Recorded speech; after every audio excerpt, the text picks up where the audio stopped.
ಅಥವಾ ನಮ್ಮ ಮನೆಯಲ್ಲಿ ಯಾರ್ಯಾರು ಮಾದಕ ವಸ್ತುಗಳ ಸೇವನೆ ಮಾಡ್ತಾರೋ ಅದರ ಪರಿಣಾಮ ಏನು, ಯಾವ ರೀತಿ ಸಮಾಜದ ಮೇಲೆ, ಮನೆ ಮೇಲೆ, ಕುಟುಂಬದ ಮೇಲೆ ಯಾಕೆ ಪರಿಣಾಮ ಆಗ್ತದೆ ಅಂತ ಹೇಳಿದ್ವಿ. ಎಲ್ಲ ಮಾದಕ ವಸ್ತುಗಳ ಪರಿಚಯ ಇದೆಯಾ ನಿಮಗೆ? ಹೌದಾ? ಇದನ್ನ ನೋಡಿದೀರಾ ನೀವು? ಅಜ್ಜ ಸೇರ್ತಾರಲ್ಲ ಬೀಡಿ, ಹೌದಾ? ಇದು ಸಿಗರೇಟ್ ಪ್ಯಾಕೆಟ್, ಹೌದಾ? ಇವೆಲ್ಲ ಸಿಗರೇಟ್ಸ್. ಇವೆಲ್ಲ ಈ ಪಾನ್, ಸುಪಾರಿ, ಅಡಿಕೆ ಹಿಂಗ್ ಬಾಯಲ್ಲಿ ಹಾಕತ್ತಾರಲ್ಲ, ಹೌದಾ? ಇದೆ ಚೀಟ್ಗಳು ನೋಡಿದಿರಿ? ಇದು ನೋಡಿದಿರಿ?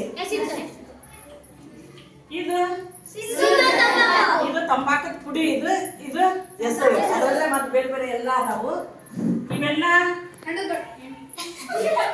ಇವೆಲ್ಲ ಸಾರಾಯಿ ಪ್ಯಾಕೆಟ್ಗಳು. ಇವುಗಳನ್ನು ನೀವು ನೋಡಿರಲ್ಲ, ಹಂಗೆ ಸುಮ್ಮನೆ ಪ್ಯಾಕೆಟ್ ಅಷ್ಟೇ ನೋಡ್ರಿ. ಇದ್ರ ಮೇಲೆ ಈಗ ಸಾರಾಯಿ ಇದೇನು ಸಿಗರೇಟ್ ಪ್ಯಾಕೆಟ್ ಐತೆ ನೋಡ್ರಿ, ಇದ್ರ ಮೇಲೆ ಏನ್ ಬರ್ತಿರ್ತಾರೆ ಗೊತ್ತಾ? ಕ್ವಿಟ್ ಟುಡೇ, ಈಗಲೇ ಬಿಟ್ಟು ಬಿಡ್ರಿ, ಇವು ನಿಮ್ಮ ಜೀವಕ್ಕೆ ಮಾರಕ ಅಂತೂ ಬಾಯಿ ಪೂರ್ತಿ ಹುಣ್ಣಾಗಿ ಪೋಸ್ಟ್ ಹಾಕಿರ್ತಾರೆ ಅದ್ರ ಮೇಲೆ. ನೋಡಿದ್ರಿ ನೀವು ಯಾವಾಗ ಸಿಗರೇಟ್ ಪ್ಯಾಕೆಟ್ ಸೇರಿದ್ದೀರಾ? ಅದಕ್ಕೆ ಮತ್ತೆ ನೋಡಿ ಎಲ್ಲ ನೋಡಿನಿ ಅಂತಿರ್ಬೇಕು. ಮತ್ತೆ ಅದಕ್ಕೆ ಕೇಳಿದೆ ಇಲ್ಲಲ್ಲ. ಹಾಗಾಗಿ ಈ ಮಾದಕ ವಸ್ತುಗಳ ಸೇವನೆ ನಮ್ಮ ಆರೋಗ್ಯಕ್ಕೆ ಹೆಲ್ದಿನ, ನಾಟ್ ಹೆಲ್ದಿನ? ಹೌದಾ? ಇವ್ಯಾವು ನಮಗೆ ಉಪಯೋಗಕ್ಕಲ್ಲ, ಸುಮ್ಮನೆ ಅದರಿಂದ ವ್ಯಸನಿಗಳಾಗ್ಬೋದು ಅಷ್ಟೇ ನಾವು. ಅದರಿಂದ ನಮ್ಮ ಕುಟುಂಬದ ನೆಮ್ಮದಿ ಹಾಳಾಗ್ತತಿ, ದುಡ್ಡು ಖರ್ಚಾಗ್ತತಿ, ನೆಮ್ಮದಿ ಅಂತೂ ಇಲ್ಲ. ಇವು ನಮ್ಮ ಆರೋಗ್ಯಕ್ಕೂ ಒಳ್ಳೆಯವಲ್ಲ. ಮತ್ತೆ ಇವ್ನ ಯಾಕೆ ಇಷ್ಟು ಅಡಿಕ್ಟ್ ಆಗ್ಯಾರೆಲ್ಲ ಜನ ಅಮ್ಮ?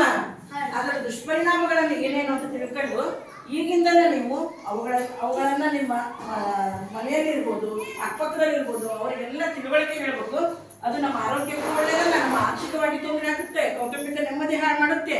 ಇವ್ಯಾವು ನಮಗೆ ಬೇಡ ಅಂತ ನೀವು ಆದಷ್ಟು ನಿಮ್ಮ ಕೈಲಾದಷ್ಟು ಅವಾಯ್ಡ್ ಮಾಡೋಕ್ಕೆ ಪ್ರಯತ್ನ ಮಾಡಬೇಕು ಅಂತ ಈ ಒಂದು ಕಾರ್ಯಕ್ರಮ. ಈಗ ಮಾದಕ ವಸ್ತುಗಳ ಬಳಕೆಯ ದುಷ್ಪರಿಣಾಮಗಳನ್ನು ನಾವು ಇಲ್ಲೊಂದು ಪಟ್ಟಿ ಹಾಕಿದ್ದೀವಿ. ಮಾದಕ ವಸ್ತು ನಿಮ್ಮ ಪ್ರಾಣಕ್ಕೆ ಅಪಾಯ ಉಂಟು ಮಾಡಬಹುದು. ಡ್ರಿಂಕ್ಸ್ ಮಾಡಿ ನೋಡಿ, ಯಾರೋ ಒಬ್ಬನು ಚಿಕ್ಕ ವಯಸ್ಸಿಗೆ ತೀರ್ಕೊಂಡ ಅಂದ್ರೆ ನಾವು ಯಾಕೆ ಸತ್ತ, ಏನಾಗಿತ್ತು? ಬಹಳ ಡ್ರಿಂಕ್ಸ್ ಮಾಡ್ತಿದ್ದಂತೆ ಸತ್ತು ಹೋಗ್ಬಿಟ್ಟ. ಕೇಳ್ತೇವೆ ಇಂಥವೆಲ್ಲ ಸುದ್ದಿನ.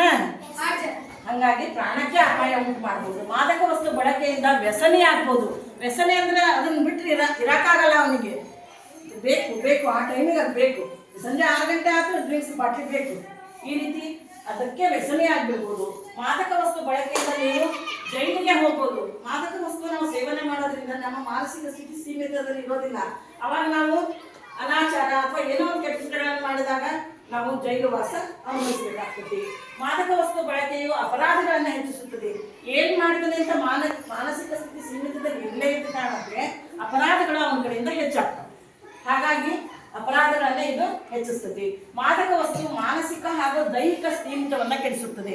ಮಾದಕ ವಸ್ತು ಮಾನಸಿಕ ಸ್ಥಿತಿನೂ ಸರಿ ಇರಲ್ಲ, ನಮ್ಮ ಮೆದುಳು ಸರಿಯಾಗಿ ವರ್ಕ್ ಮಾಡಲ್ಲ. ದೈಹಿಕ ಸ್ಥಿತಿನೂ, ನಮ್ಮ ಪಿತ್ತಕೋಶ, ಕರಳು ಅವೆಲ್ಲ ಹಾಳಾಗ್ತಾವೆ. ಬೆಳಗ್ಗೆ ಎದ್ದ ತಕ್ಷಣ ನೀರು ಕುಡಿಯಲ್ಲ, ಟೀ ಕುಡಿಯಲ್ಲ, ಫಸ್ಟ್ ಹೆಂಡದಂಗಡಿಗೆ ಹೋಗ್ತಾರೆ. ಅವಾಗ ಕರಳಿಗೆ ಏನು ಪರಿಣಾಮ ಆಗ್ತದೆ ಹೇಳ್ರಿ?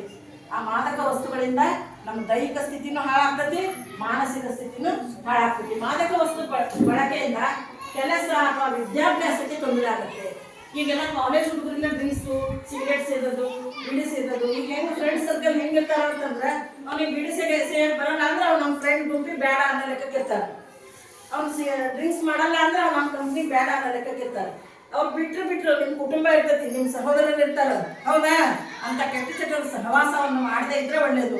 ವಿದ್ಯಾಭ್ಯಾಸಕ್ಕೂ ತೊಂದರೆ ಆಗ್ತದೆ, ನಾವು ಕೆಲಸ ಮಾಡೋಕ್ಕೂ ತೊಂದರೆ ಆಗ್ತದೆ. ಮಾದಕ ವಸ್ತು ಬಳಕೆಯು ಇತರರಿಗೆ ನೋವುಂಟು ಮಾಡಬಹುದು. ನಮ್ಮ ಸೇವನೆ, ನಮ್ಮ ದುಡ್ಡು ನಾವು ಕುಡಿತೀವಿ ಅನ್ಕಂತ ಕೂತ್ಕೊಂಡ್ರೆ ನಮ್ಮ ಹೆಣ್ಣು ಮಕ್ಕಳು, ನಮ್ಮ ಕುಟುಂಬದವರು, ಅವ್ರ ಮಗ ಹಿಂಗೆ ಡ್ರಿಂಕ್ಸ್ ಮಾಡ್ತಾನೆ ಅಥವಾ ಅವ್ರ ಗಂಡ ಡ್ರಿಂಕ್ಸ್ ಮಾಡ್ತಾನೆ ಅಂದರೆ ಆ ಫ್ಯಾಮಿಲಿಯವರಿಗೆಲ್ಲ ಒಂಥರ ಅದು ಅವಮಾನನೇ. ಅವಾಗ ಅವರು ನೋವು ಸಹಿಸ್ಕೋಬೇಕಾಗತ್ತೆ, ಹೌದಿಲ್ಲ?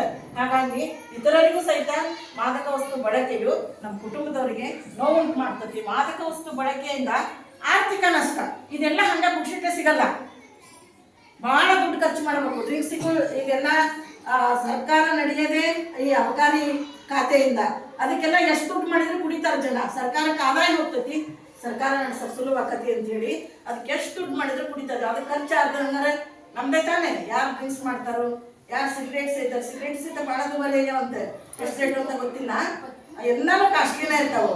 ಇನ್ನು ಡ್ರಗ್ಸ್ ಎಲ್ಲ ಇರ್ತಾವೆ, ಇಂಜೆಕ್ಷನ್ ತಗೊಳ್ತಾರೆ, ಮಾತ್ರೆ ತಗೊಳ್ತಾರೆ, ಅವನ್ನ ಆ ಟೈಮಿಗೆ ತಗೊಳ್ಳೇಬೇಕು. ಅವೆಲ್ಲ ಹೆವಿ ರೈಟು, ಬಹಳ ದುಡ್ಡು. ಆ ದುಡ್ಡು ನಾವು ಆ ದುಡ್ಡು ಹೊಂದಿಸಕ್ಕೆ ಮತ್ತೇನು ಮಾಡಬೇಕು? ದುಡ್ಡು ಕೊಡೋಣ ಪೇರೆಂಟ್ಸು, ಎಲ್ಲರ ಕಳು ಮಾಡಬೇಕು, ಏನಾದ್ರು ಬಂಗಾರ ಕದಿಬೇಕು, ಯಾರಾದ್ರೂ ದುಡ್ಡು ಕದಿಬೇಕು. ಹೀಗೆ ನಾವು ಆ ಮಾದಕ ವಸ್ತುಗಳ ಸೇವನೆಯಿಂದ ಸಮಾಜಕ್ಕೆ ಕಂಟಕರಾಗ್ಬಿಡ್ತೇವೆ.